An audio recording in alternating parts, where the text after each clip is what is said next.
Hi, this is Kelly from paperbeadrollers.com. I absolutely love to read. If you're a reader like me, or you have a reader in your life, you're gonna love making paper beads from books. I'm gonna use the beads we make today for bookmarks like these. Here are the tools and supplies you'll need for this project. A paper bead roller. Now I'm using the blue roller from paperbeadrollers.com.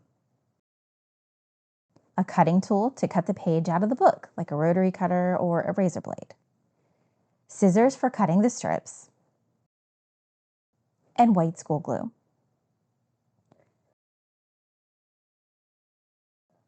I'm also going to show you a method for making your beads a little bit fancier, and for that you'll need some metallic paint. This is optional, but kind of fun.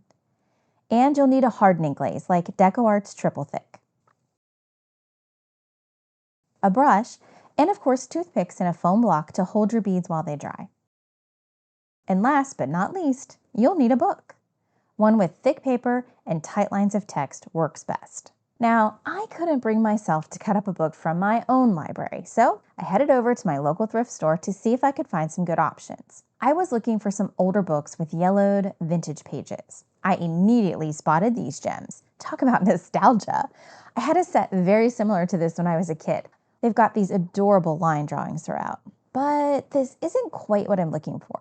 I need a book with tight text and very little white space. And honestly, I just can't bring myself to cut up these beautiful classics like The Five Little Peppers and The Little Lame Prince. So let's see what else we can find.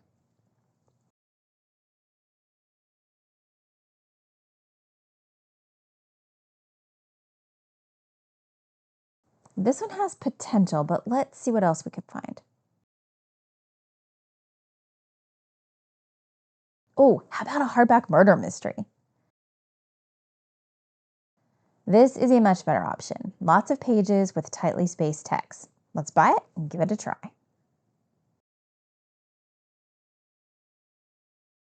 Back in the studio, we're going to cut up these book pages. I've taken off the paper jacket to save for making future paper beads. I've decided that for my bookmarks, I want a bead that has readable text. I want there to be no doubt that this bead was made from the pages of a book. So we'll go for a classic tube bead style. First, I've got to remove the pages from the book. Now you can just rip these pages out, but I'm going to use my rotary cutter so that I don't accidentally rip across the page. It has the added benefit of allowing me to cut right along the edge of the text here, which saves me from trimming that side off a second time. Now, if you press harder, you can cut through multiple pages at once and make this a faster process. Now that the page is out, I'm going to cut off the margins of the book. I like to get right against the edge of the text so there's no white space on my tube bead. Now you could make your strips a bit longer and include the margin on one side if you want to. Make sure you start rolling with that margin side in your slot so that it doesn't have a blank space at the end of your bead.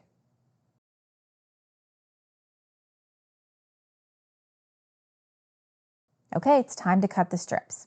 Since book publishers are sticklers for perfectly straight lines of text, I don't even take the time to mark my lines on these. I know that I want 3 lines of text on each bead, so I can just cut right down the center between the lines of text. In typesetting lingo, this is called leading. That's one of the things you learn when you have 2 degrees in English. I've actually used that term a surprising number of times since I dabble in graphic design.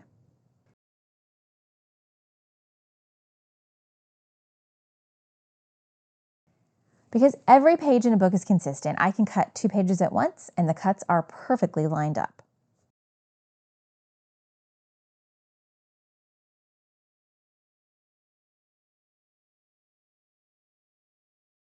Now for the diameter of bead that I want, I'm going to roll 2 strips together. So make sure the strip on top has 3 full lines of text with no gaps at the ends.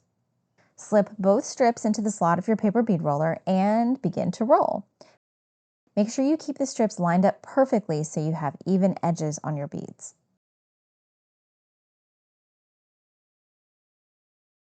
Now, as you roll, the bottom strip will feel as though it's getting longer than the top strip. It kind of feels like it slips a little. That's normal because of how the strips get layered, but that means that it will stick out further when you get to the end. Now, if we were rolling triangular strips, it wouldn't matter so much. But with a book bead, you'll need to snip off the extra to even up the ends. If you don't, it looks really messy and kind of ruins the aesthetic of the bead.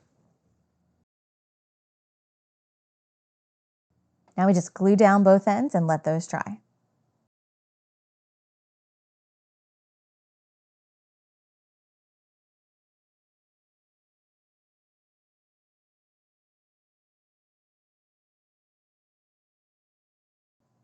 And here's what happens when a line of text is just a few words too short. So I rolled this one and didn't realize until I finished rolling that that one line was short a few words. It makes for a blank space on the beads, so pay attention when you choose that top strip. Now the next step is optional, but it does make your book beads look a bit more finished and fancier. We're going to dip the edges into metallic paint. Now this also is a great technique to use with embossing powder, and I have a video on how to do that linked in the video description. We're just going to pour this metallic paint into a small container and spread it around so that you have about 1 millimeter or so to dip your bead in. Put the bead on the end of a skewer and just dip it. Now I'm going for a more hand-gilded, old-fashioned look, so I'm going to swish mine around at an angle, and it's going to create a less than perfect line. If you want a perfectly straight line with your metallic paint, just keep that skewer straight up and down and twirl the bead. Let that dry, and then we can do the other side. Now I used a hair dryer on it to get it to dry faster, and that seemed to help set it really well. Usually paint in the bead center will kind of resolve itself. It doesn't dry and clog up the hole, but if you want, you can use a toothpick to clean it up a little bit. Okay, it's time to add the glaze to protect the bead, harden it, and make it water resistant. Now make sure your metallic paint is 100% dry before you glaze, or you might smear the paint. I prefer using a flat paintbrush for 2 beads because it helps the glaze go on smoothly. With any paper bead where it's a flat surface, you will be able to see imperfections in the glaze. However, I am going for a more vintage look with this, so I'm going to put the glaze on thicker than I normally would and let it be uneven to give it that old glass window kind of feel. And now you can pop your skewer into your styrofoam block, let it sit until the glaze is dry. For triple thick, usually wait about 10 minutes. And then your beads are ready. And as I said, I am making bookmarks with these. Here's one with paint on the edges and one without. Now, if you would like to see a tutorial on how I made the other beads and put this bookmark together, let me know in the comments. You can get your paper beading supplies at paperbeadrollers.com. We are a small business based in North Carolina. We manufacture everything ourselves, and we really appreciate your support. Like and subscribe so that you don't miss the next paper beading tutorial. Until then, happy rolling.